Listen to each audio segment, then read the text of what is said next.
Hi guys, আসসালামু আলাইকুম। নতুন আরেকটি ব্লগে আপনাদেরকে স্বাগতম। বিডি ডিজিটাল ব্লগ চ্যানেলটি প্রতিনিয়ত আপনাদের সামনে নতুন নতুন ব্লগ ভিডিও নিয়ে হাজির হচ্ছে। নিশ্চয়ই আপনারা বিডি ডিজিটাল ব্লগের ভিডিওগুলো খুব ভালোভাবেই অনুধাবন করছেন এবং দেখছেন, উপভোগ করছেন। আজকের ব্লগটি হচ্ছে আলমদিনার আমাদের একটা রেস্টুরেন্ট আছে, সেখানে আমরা অফিস কলিগরা সবাই আবার একত্রিত হয়েছি কিছু একটা খাবো বলে। চতুর্দিকের পরিবেশটি সত্যি অনেক মনোরঞ্জন ছিল। সুস্থতা আল্লাহ পাকের অনেক বড় একটি নিয়ামত। প্রত্যেকের উচিত প্রত্যেক দিন আল্লাহ পাকের এই নিয়ামতের শুকরিয়া আদায় করা। মাগরিবের পর থেকেই সবাই একত্রিত হয়েছি, অপেক্ষা করছি কখন আমাদের খাবারটি আসবে। তো আমাদের খাবারের মেনু ছিল খ্যাপসা, অনেকগুলো আইটেম ছিল, তার মধ্যে আমরা অ্যারাবিয়ান খ্যাপসাটাই অর্ডার করেছি। খাবার আসার আগেই রেস্টুরেন্টের চতুর্দিকে একটু ভিডিও করে নিলাম। সত্যি অনেক সুন্দর ছিল রেস্টুরেন্টটি। এটি কিন্তু আমাদের আলমদিনা রেস্টুরেন্ট, অনেক দিন থেকেই কিন্তু এটি চালু হয়েছে। হয়তোবা সোনারগাঁয়ের অনেকেই এখানে এসেছেন, খেয়েছেন। এটার খাবার সম্বন্ধে অবশ্যই আপনাদের অনেক ধারণা আছে। এটা 7 তলার উপরে একদম একটি বড় বিল্ডিংয়ের ছাদের উপরে রেস্টুরেন্টটি তৈরি হয়েছে। অবশ্যই খাবার মান আমাদের কাছে অনেক ভালোই লেগেছে। অনেক ধরনের আইটেম রয়েছে এখানে, চাইলে আপনারা অন্যান্য আইটেমগুলো এখান থেকে খেতে পারেন।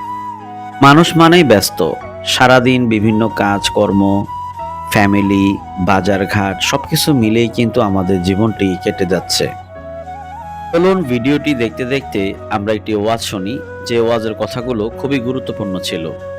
যদি কেউ রমজানে রোজা রাখে, আবার চোখ দিয়ে হারাম জিনিস মোবাইলে দেখে, স্ক্রিনে দেখে, পত্রিকার পাতায় দেখে, অফলাইনে দেখে, পরনারীর দিকে তাকায় থাকে, সে যদি কান দিয়ে হারাম জিনিস শুনে, গান বাদ্য এ সমস্ত কিছু সে যদি উপভোগ করে, তাহলে তার এই রোজা আর উপোস থাকার মধ্যে কোনো পার্থক্য।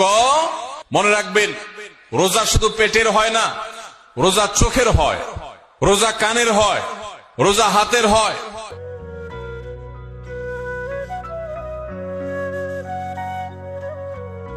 অপেক্ষা করতে করতে এখন আমাদের খাবার পালা। কিছুক্ষণ পরেই আমাদের খাবারটি চলে এলো। এখন আমরা প্রস্তুত খাবার খাবো। তো এখানে বিশাল বড় একটি ডিশের মধ্যে আমাদের খাবারটি চলে এসেছে, অর্থাৎ আমরা যে আইটেমটি দিয়েছিলাম খ্যাপসা। প্লেট থেকে যখন টেবিলে খাবারগুলো রাখা হচ্ছিল, তা আমরা সবাই একটু অবাকই হচ্ছিলাম, ঘটনা কি, এভাবে তো আমরা আগে কখনো খাইনি, এই ফার্স্ট। তা আমাদের হজরত বলতেছেন, ভাই এটা কোন নিয়ম? তো ওনারা বলতেছে যে খ্যাপসাটা যেহেতু আপনারা 4 জনে খাচ্ছেন, তাহলে আমরা এইভাবেই প্রেজেন্টেশনটা করছি। তো যাই হোক, আমাদের খাবারগুলো টেবিলে ঢেলে দেওয়া হলো। তো যদিও এখানে পেপার দেওয়া ছিল, পাতলা একটি পলিথিনের পেপার দেওয়া ছিল। যাক, আমরা হাতটা ধুয়ে আসলাম। আর আমাদের খাবারটা আপনারা দেখতে পাচ্ছেন কি কি দিয়েছে এখানে। ফ্রাই দিয়েছে, তারপর হচ্ছে অনেকগুলো রাইস দিয়েছে, সালাদ দিয়েছে, একটি টক দিয়েছে। মানে এক কথায় খাবারটি অসাধারণ ছিল। ধুয়ে এসে সবাই খেতে বসে গেলাম।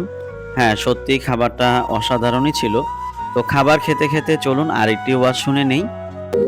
নবীজি জিজ্ঞেস করবে, উম্মত, আমি 23 বছর উম্মত। হাসরের ময়দানে নবী বলবে, আমলনামা দেখাইয়া বলবে, প্রত্যেককে সুপারিশের জন্য নবীজির কাছে চাইতে হলে আমলনামা জমা দিতে হবে। ওমা, সুপারিশের কোনো কাগজপত্র নাই, কথা কোনো নিয়ম কানুন নাই নাকি? হ্যাঁ, ব্যবসা আমরা আরো বিভিন্ন রকম খেয়েছি। তো এখানে খাবারটি অন্য খাবারের তুলনায় একটু আলাদাই ছিল। তো সবাই আসলে এই খাবারটি আমরা উপভোগ করেছি। এই দিনটি ছিল শবে বরাতের পরের দিন, আমরা রোজা ছিলাম। তো ইফতারির পরে আমাদের এই আয়োজনটি ছিল। তো সবাই মিলে ভাগাভাগি করে আমাদের খাবারটি আমরা প্রায় শেষ করেই ফেলছি। তো খাবার শেষ হতে হতে, ভিডিওটি শেষ হতে হতে আবার আরেকটি ওয়াজ আমরা শুনে নিই। কোনো ফাইল জমা দিতে হবে না। তো তো নবীজি তো দেখবে, নবীজির সামনে তো আপনাকে বলতে হবে, ইয়া রাসূলুল্লাহ, এই যে আনিসুর রহমান আশরাফি, এইটা আমার ফাইল, আপনি দেখেন, আমার জন্য একটু সুপারিশ করেন আল্লাহর কাছে। দেখতে দেখতে আমাদের খাবার প্রায় শেষ পর্যায়ে চলে এলো। তো মাঝখান দিয়ে আমি সবাইকে জিজ্ঞেস করলাম, কেমন লাগছে আপনাদের কাছে এই খ্যাপসা খাবারটি? তো সবাই বলল সত্যি অসাধারণ একটি স্বাদ হয়েছে। আল্লাহর নবী দেখবে 30 বছর সুদের ব্যবসা, 60 বছর বয়স, 60 বছর পর্যন্ত বিড়ি সিগারেট খাইয়া গেছে। 30 বছর, 60 বছর বয়স, কোনদিন গালি ছাড়া কথা বলে নাই। ছেলেটা বেনামাজি, মেয়েটা বেপর্দা, স্ত্রী বেপর্দা। মৃত্যু পর্যন্ত আমার উম্মতের ঘরে প্রতিদিন রঙিন টেলিভিশনে নাচ গান নর্তকীর ছবি চলছে। তার ছেলে মেয়ে নাতি নাতনি বসে নাচ গান নাটক সিনেমা দেখে গেছে। কোনদিন গালি ছাড়া কথা বলে না। হালাল রোজগার বলতে কিছু নাই। ফজরের নামাজ 1000 পৃষ্ঠা উল্টাইও, ফজরের নামাজ বলতে কিছু নাই। আল্লাহর কসম, আমরা উর্দু কিতাবে পড়ছি, নবীজি চোখের পানি ফেলে দিবে, নবী কাঁদবে, আল্লাহর নবী কাঁদবে, বলবে উম্মত আমি সেই নবী যে 23 বছর তোদের জন্য কেঁদেছিলাম। আমি সেই নবী যে পেটে ক্ষুধার কষ্টে 2টা পাথর বাঁধছিলাম। আমি সেই নবী তায়েফের রক্তে যে সমস্ত শরীর রক্তাক্ত করেছিলাম। উহুদের দান শহীদ করা রক্ত নিয়ে ময়দানে পড়েছিলাম বেহুশ হয়ে। আমার এত রক্ত, আমার এত চোখের পানি, আমার এত ক্ষুধার কষ্টের বিনিময়ে উম্মত এই আমল নামা, তুমি আমার এত বড় বেইজ্জতি কেমনে করলে? আমি কেমনে আমার আল্লাহর সামনে এটা দেখাবো যে আয় মাওলা এটা শ্রেষ্ঠ নবীর শ্রেষ্ঠ উম্মতের আমল নামা? বলে কোন বাপ যদি 8 বছর ছেলেটাকে ইউনিভার্সিটিতে পড়ায়, তো গরিব বাপ তার ছেলেটাকে মনে করেন ভিটা মাটি বসত সব বেচ্চা নিজে না খাইয়া ছেলেটার 1 লাখ লাখ টাকা পড়ালেখার খরচ দিছে। 8 বছর পরে 6 বছর পরে বাপ রেজাল্ট সার্টিফিকেট দেখতেছে যে ফেল। ওই বাপ কি পরিমাণ কাঁদবে? ওই বাপ কি পরিমাণ কাঁদবে?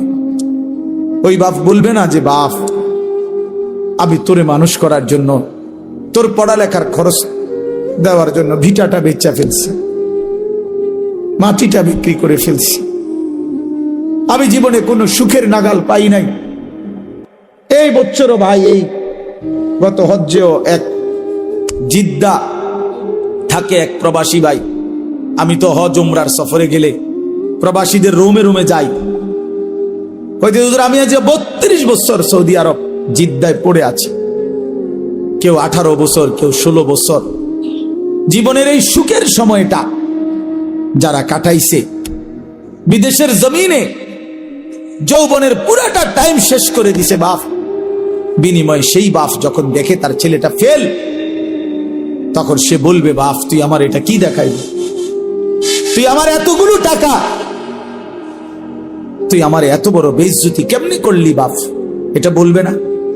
তো নবী সাল্লাল্লাহু আলাইহি সাল্লামও বলবে, খোদার কসম নবীজিও বলবে, আল্লাহর কসম নবীও বলবে যে উম্মত তুমি আমার এত বড় বেইজ্জতি কেমনে করলে? আমার এতগুলো চোখের পানির এভাবে কেমনে ফিরায় দেন?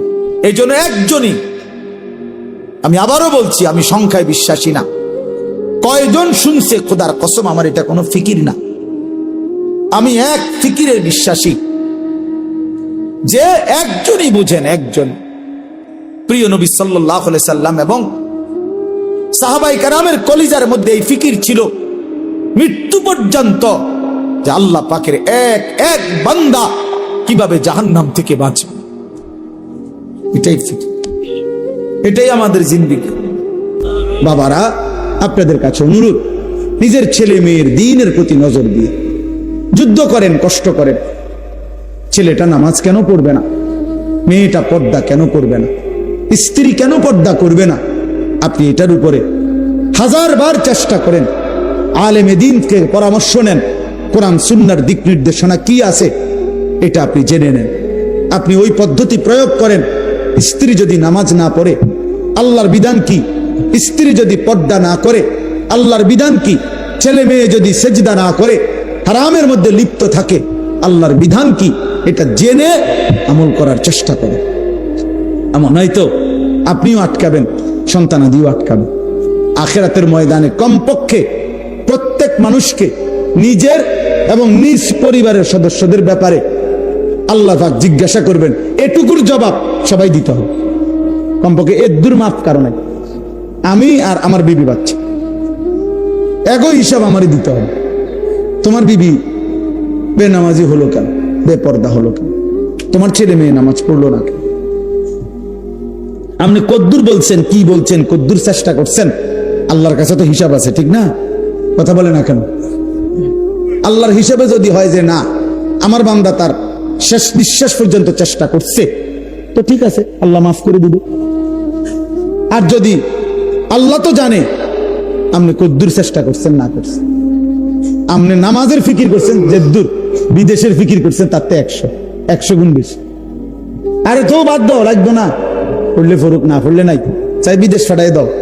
বিদেশের 12 লাখ টাকা ব্যবস্থা করতে দুয়ারে দুয়ারে ঘুরছেন আপনি, 3 লাখ টাকা সুদে লইছেন, 3 লাখ টাকা কিস্তিতে লইছেন, 6 লাখ টাকা জমি বেচা লইছেন, 12 লাখ টাকা মিলাইয়া বিদেশ ফাটাইছেন আব্বা।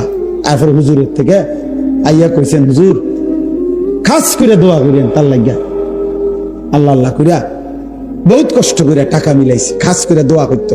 কি দোয়া? হুজুরে কি দোয়া করতো যে আল্লাহ নিজের সুদে টাকা দিল, সেটি বরকত দেন নাকি? তো কি দোয়া করতো? হুজুরে কি দোয়া করতো যে আল্লাহ ওনার কিস্তিতে বরকত দেন। এই দোয়া করলে তো হুজুরের ঈমান থাকবে না, জানেন? এটা হারামের উপরে দোয়া করলে কি থাকে না? ঈমান থাকে। এরকম দোয়া। অনেক ধন্যবাদ। সম্পূর্ণ ভিডিওটি আপনারা উপভোগ করেছেন এবং ওয়াজের কথাগুলো শুনেছেন, আশা করি অবশ্যই আপনারা আমল করবেন। পাতা একটি মিষ্টির দোকান রয়েছে, সেখানে এসে আমরা দই খেলাম, টক দই। সত্যিই সেটা অসাধারণ ছিল। আর এখানে মিষ্টি দই সহ বিভিন্ন ধরনের মিষ্টি আইটেম এখানে পাওয়া যায়। আপনারা চাইলে এখান থেকে যে কোনো আইটেম, বিস্কিট এবং মিষ্টি দই ইত্যাদি সংগ্রহ করতে পারবেন। ভিডিওটি কেমন লেগেছে অবশ্যই ছোট্ট একটি কমেন্ট করে জানাবেন। এই ধরনের নতুন নতুন ভিডিও পেতে আমাদের চ্যানেলটি সাবস্ক্রাইব করে সাথেই থাকবেন। অবশ্যই ভিডিওটি শেয়ার করে দিবেন। আল্লাহ হাফেজ, আসসালামু আলাইকুম।